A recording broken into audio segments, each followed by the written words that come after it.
And his exhibition is currently showcasing at the Deepest Dark Gallery in Cape Town. Salzman, who lives between New York and Cape Town, and his photographic series, which was shot during a road trip across southern USA, offers a critique of the American dream while exploring notions of identity and place. This morning he joins us from our Seapoint Studios, and for more on this exhibition we do welcome him to Morning Live. Very good morning to you, Barry. It's great to have you on the show. Now, you make reference such as that people are so quick to assume that their life is better or that life is better elsewhere.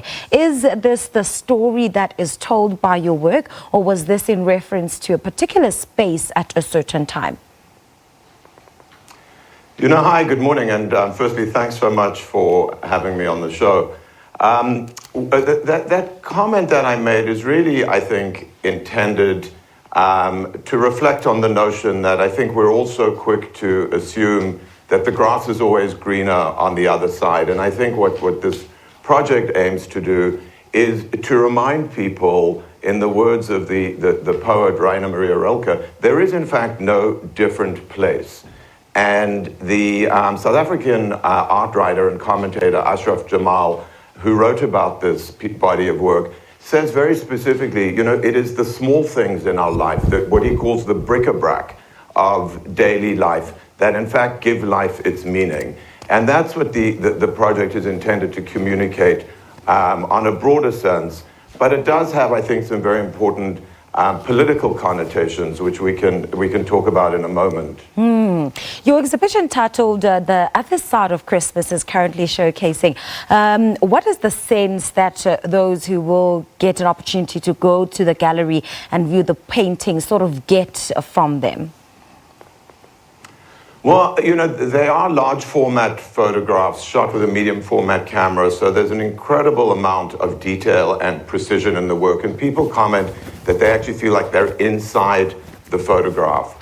But the context that I think is important is the time at which I shot them, which was in 2014, between the American midterm elections in 2014 and Christmas of that year.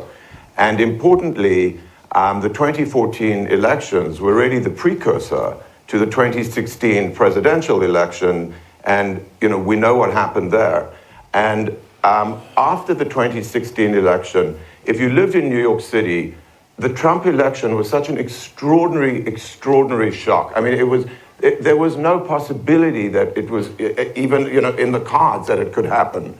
And I went back and looked at these photographs afterwards, and the southern states were many of the states that drove Trump to victory.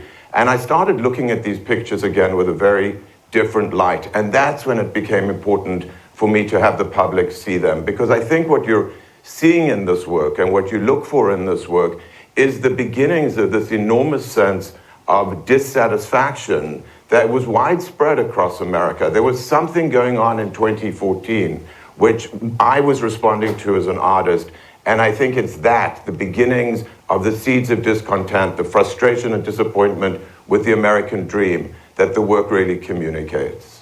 You were the winner of the 2018 International Photographer of the Year for the award in the Deeper Perspective category of the International Photography Awards, and this was for the project entitled The Day I Became Another Genocide Victim.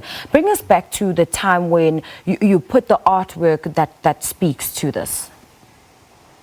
Yes, so thank you. My body of work over the last 6 years has dealt a lot with these ideas of genocide and the recurrence of genocide.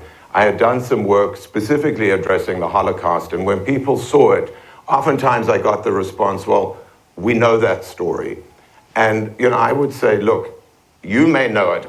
The more I learn about it, the less I know about it. And if you know it so well, explain to me why we've done it 12 times since World War II, when everybody then said never again, never again. And in fact, we continue to repeat genocide again and again. So I've been working for about 6 years on this idea of the recurrence of genocide, primarily through the metaphor of abstract landscape work.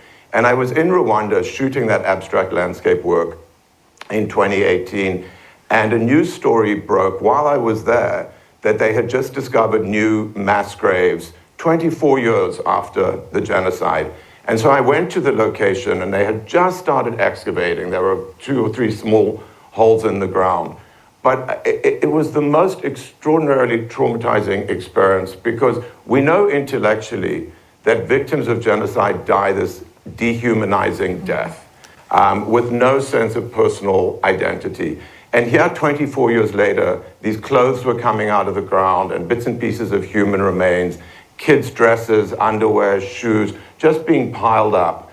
And I started feeling like it was almost dehumanizing again to the memory of these people to just have these masses of clothes piled up, in the dirt.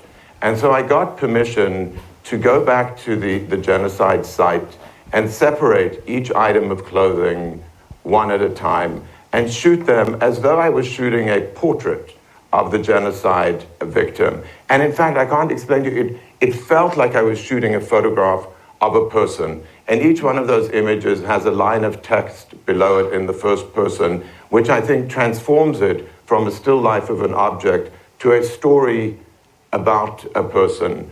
And there are 100 of these portraits in the series.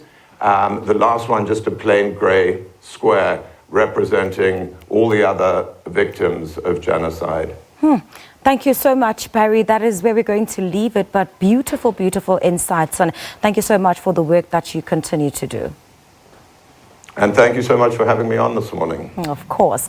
That was Zimbabwean-born artist Barry Salzman, a world-acclaimed artist, talking to us about his current artwork showcasing at the Deepest Dark Gallery in Cape Town, and it is titled The Other Side of Christmas. And if you are in the vicinity, do take some time and visit the gallery and just walk about and experience the works of this great artist. We're going to take a